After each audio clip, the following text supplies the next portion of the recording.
திமுக கோவை மாநகர் மாவட்ட துணை செயலாளர் கோட்டை அப்பாஸ் அவர்களை சந்தித்து சால்வை பூங்கொத்து வழங்கி பிறந்தநாள் வாழ்த்துக்களை தெரிவித்த சமூக ஆர்வலர் டிஸ்கோ காஜா.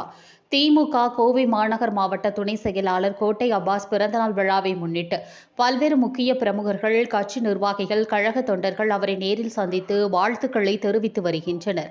இந்நிலையில் அவரை நேரில் சந்தித்த தெற்கு மாவட்ட திமுக சிறுபான்மை நல உரிமை பிரிவு துணை அமைப்பாளர், பல்சமய நல்லுறவு இயக்க இணை ஒருங்கிணைப்பாளர், சமூக ஆர்வலர் டிஸ்கோ காஜா கோட்டை அப்பாஸ் அவர்களுக்கு சால்வை அணிவித்து பூங்கொத்துக்களை வழங்கினார்.